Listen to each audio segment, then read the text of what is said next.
Hello friends, नमस्कार, जय हिंद। सितारा exam study platform पर आप सभी का बहुत बहुत स्वागत है। कैसे हो आप सब लोग? आई होप सब लोग आप अच्छे होंगे, स्वस्थ होंगे, मस्त होंगे, ज़बरदस्त होंगे।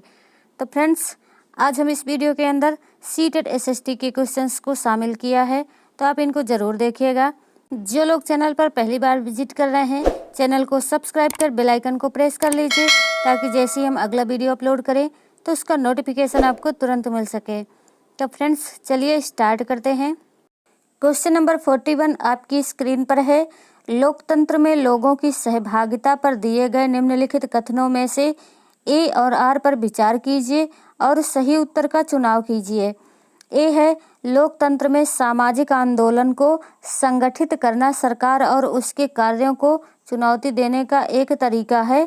और आर है, लोकतंत्र सभी लोगों को भागीदार होने की अनुमति देता है, लेकिन समाज के सभी वर्गों के लोग ऐसा करने में समर्थ नहीं होते। लोकतंत्र से संबंधित दोनों कथन ए और आर दोनों सही हैं। नेक्स्ट क्वेश्चन है, सबसे उच्च प्राथमिक स्तर के विद्यार्थियों को सामाजिक विज्ञान की परियोजना के तहत क्षेत्र भ्रमण करने को कहा जा सकता है, जिससे कि तो इसका सही आंसर है ऑप्शन 4, यह अवधारणाओं और विचारों के साथ वास्तविकताओं की तुलना करने में योग्य बनाता है। ऑप्शन 4 सही आंसर है। नेक्स्ट है, पटवारी यानी लेखपाल द्वारा किए गए कार्यों के विषय में ए और आर कथन दिए गए हैं, उन पर विचार कीजिए और निम्नलिखित में से सही उत्तर का चयन कीजिए। ए कह रहा है, पटवारी एक गांव अथवा गांवों के समूह की भूमि का अद्यतन लेखा जोखा रखता है। और आर कह रहा है, पटवारी अपने अधिकार क्षेत्र में लगाई गई फसलों के बारे में सरकार को सूचना देने के लिए उत्तरदायी होता है। तो इसका सही आंसर है ऑप्शन 4, ए और आर दोनों सही है। यानी पटवारी एक गांव अथवा गांवों के समूह की भूमि का अद्यतन लेखा जोखा रखता है और पटवारी अपने अधिकार क्षेत्र में लगाई गई फसलों के बारे में सरकार को सूचना देने के लिए उत्तरदायी भी होता है। नेक्स्ट क्वेश्चन है, विभिन्न प्रकार के बाजार विषय को पढ़ाने के लिए निम्नलिखित में से कौन सी परियोजना सबसे अधिक उचित होगी? तो इसका सही आंसर है ऑप्शन पहला, दुकानदारों के उत्पादों को खरीदने व बेचने के दामों की तुलना करना। विभिन्न प्रकार के बाजार विषय को पढ़ाने के लिए छात्रों द्वारा विभिन्न दुकानदारों के उत्पादों को खरीदने एवं बेचने के दामों को तुलना कराया जाना सबसे अधिक उपयुक्त होगा। नेक्स्ट क्वेश्चन है, चोल मंदिरों के विषय में निम्नलिखित कथनों में से कौन सा सही है? तो इसका सही आंसर है ऑप्शन दूसरा, चोल मंदिर आर्थिक, सामाजिक और सांस्कृतिक जीवन के केंद्र थे। चोल मंदिर सामाजिक, आर्थिक और सांस्कृतिक जीवन के केंद्र हुआ करते थे। चोल मंदिर अपनी भव्यता के लिए प्रसिद्ध है। नेक्स्ट क्वेश्चन है, दिल्ली सल्तनत के सुल्तानों के लिए लिखी गई तवारीख के विषय में निम्नलिखित कथनों में से कौन सा कथन सही है? तो ऑप्शन पहला कथन सही है। तवारीख के लेखक शासकों को अच्छे शासन की आवश्यकता और न्याय संगत शासन पर बल देते थे। ऑप्शन पहला सही आंसर है। नेक्स्ट क्वेश्चन है, भारतीय संसद की भूमिका एवं कार्य प्रणाली की समझ को विकसित करने के लिए निम्नलिखित में से कौन सा सबसे उचित क्रियाकलाप है? तो इसका सही आंसर है ऑप्शन पहला, युवा संसद का आयोजन। युवा संसद का आयोजन करके बच्चों को भारतीय संसद की भूमिका एवं कार्य प्रणाली को समझाया जा सकता है, जिससे बच्चे भारतीय संसद के विकास प्रक्रिया को समझ सकेंगे। नेक्स्ट क्वेश्चन है, एक शिक्षिका विद्यार्थियों को सुझाव देती है कि वह एक तालिका बनाएं, जिसमें उनके द्वारा एक सप्ताह में उपयोग किए जाने वाले पानी की बाल्टियों की संख्या लिखी गई हो। इस गतिविधि के बाद वह पानी के प्रयोग और संरक्षण के बारे में चर्चा शुरू करती है। निम्नलिखित कक्षा में किस प्रकार के अधिगम को प्रोत्साहित कर रही है?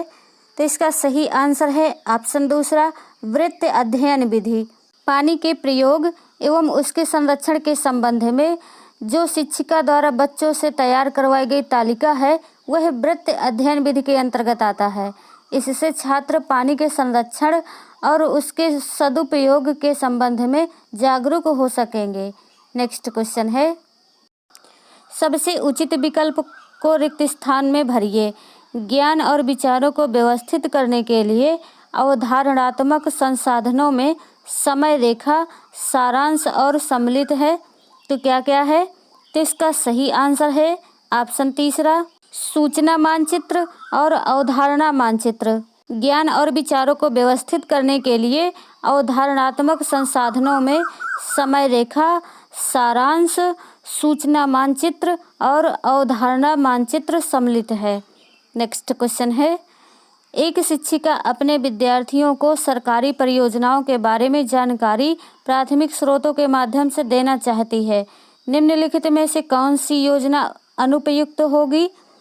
तो इसका सही आंसर है ऑप्शन पहला, विद्यार्थियों के पड़ोस में लागू होने वाली योजनाओं पर सर्वे। विद्यार्थियों के पड़ोस में लागू होने वाली योजनाओं पर सर्वे करना प्राथमिक स्रोत नहीं है, अतः यह विधि अनुपयुक्त होगी।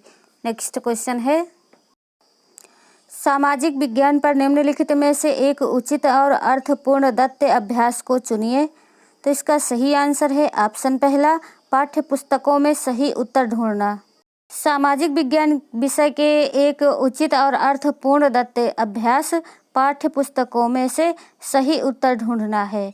नेक्स्ट क्वेश्चन है, पोर्टफोलियो सतत एवं व्यापक मूल्यांकन का एक महत्वपूर्ण माध्यम है क्योंकि यह, तो इसका राइट आंसर है ऑप्शन पहला, विद्यार्थियों में कौशल के विकास को इंगित करता है। पोर्टफोलियो सतत एवं व्यापक मूल्यांकन का एक महत्वपूर्ण माध्यम है क्योंकि यह विद्यार्थियों में कौशल के विकास को इंगित करता है। नेक्स्ट क्वेश्चन है, कल्पना कीजिए कि आपको श्रीरंगपट्टनम के युद्ध और टीपू सुल्तान की मौत के बारे में खबर देने वाले दो पुराने अखबार मिलते हैं। एक अखबार ब्रिटेन का है और दूसरा मैसूर का है। दोनों अखबारों के लिए इन घटनाओं के बारे में एक एक सुर्खी लिखिए। कक्षा 8 के इतिहास की पाठ्यपुस्तक में इस क्रियाकलाप को शामिल करने का क्या कारण है? तो इसका सही आंसर है ऑप्शन चौथा, विद्यार्थियों में विचारों की विविधता की अवधारणा को विकसित करना। निम्नलिखित कथनों में से कौन सा कथन लोकतंत्र के संबंध में गलत है? तो इसका सही आंसर है ऑप्शन दूसरा, लोकतंत्र में एक शासक के पास देश पर शासन करने की संपूर्ण ताकत होती है। यह कथन गलत है। लोकतंत्र में लोगों का शासन होता है जिसमें लोग मिलकर किसी नेता का चयन करते हैं और बनाए गए नीतियों पर सवाल भी पूछ सकते हैं। साथ ही साथ नागरिकों को कुछ स्वतंत्रताएं भी प्राप्त होती हैं। लोकतंत्र की व्यवस्था में सत्ता का विकेंद्रीकरण होता है और किसी एक के पास शासन की शक्ति पूर्णतः निहित नहीं होती है। नेक्स्ट क्वेश्चन है, अभियानों के फलस्वरूप महिलाओं के संरक्षण के लिए नए कानून बने। निम्नलिखित प्रताड़नाओं में से किस एक के कारण महिलाओं को संरक्षित करने के लिए 2006 में एक कानून बनाया गया? तो इसका सही आंसर है ऑप्शन तीसरा, घरेलू हिंसा। घरेलू हिंसा से महिलाओं को बचाने के लिए यानी संरक्षित करने के लिए 2006 में एक कानून बना था। महिलाओं के हितों की रक्षा करने के लिए एवं उनका संरक्षण करने के लिए भारत सरकार के द्वारा 2005 में अधिनियम बना और इसे 26 अक्टूबर 2006 को लागू किया गया। नेक्स्ट क्वेश्चन है, संचार माध्यम के संदर्भ में निम्नलिखित कथनों में से कौन सा कथन गलत है? तो इसका सही आंसर है ऑप्शन तीसरा, संचार माध्यम की कार्यप्रणाली में नियमित सरकारी हस्तक्षेप रहता है। संचार माध्यम लोकतंत्र का चौथा स्तंभ माना जाता है। इसकी कार्यप्रणाली में सरकारी हस्तक्षेप नहीं होता है। ऑप्शन तीसरा सही आंसर है। नेक्स्ट क्वेश्चन है, समाचार चैनल पर विज्ञापन का मूल्य निर्भर होता है, किस पर होता है? तो ये होता है चैनल की लोकप्रियता पर। समाचार चैनल पर विज्ञापन का मूल्य निर्भर होता है चैनल की लोकप्रियता पर। नेक्स्ट क्वेश्चन है, जनहित याचिका यानी PIL के संदर्भ में नीचे दिए गए दोनों कथनों पर विचार कीजिए और सही उत्तर का चयन कीजिए। पहला है, यह एक ऐसी व्यवस्था है जिसके माध्यम से सरकार के क्रियाकलापों के विषय में आवश्यक जानकारी प्राप्त करते हैं। और दूसरा है यह एक ऐसी व्यवस्था है जिसके माध्यम से किसी व्यक्ति या संस्था को जिनके अधिकारों का उल्लंघन हुआ है उन्हें न्याय पाने के लिए उच्च न्यायालय या सर्वोच्च न्यायालय में याचिका दायर करने का अधिकार दिया जाता है। इन दोनों में सही आंसर का चयन करना है। तो इसका सही आंसर है ऑप्शन पहला, एक गलत है और आर सही है। जनहित याचिका एक ऐसी व्यवस्था होती है जिसके माध्यम से किसी व्यक्ति या संस्था को जिनके अधिकारों का उल्लंघन हुआ है उन्हें न्याय पाने के लिए उच्च न्यायालय या सर्वोच्च न्यायालय में याचिका दायर करने का अधिकार दिया जाता है। नेक्स्ट क्वेश्चन है, न्यायिक समीक्षा पर दिए गए निम्नलिखित दो कथनों में से यानी ए और आर पर विचार कीजिए और सही उत्तर का चयन कीजिए। ए है, संसद द्वारा पारित किया गया कोई कानून संविधान के आधारभूत ढांचे का उल्लंघन करता है तो न्यायपालिका ऐसे कानून को रद्द कर सकती है। और आर कह रहा है, कोई विधायक न्यायपालिका के द्वारा पास किए बिना कानून नहीं बना सकता है। तो इसका सही आंसर है ऑप्शन तीसरा, ए सही है और आर गलत है। ऑप्शन तीसरा सही आंसर है।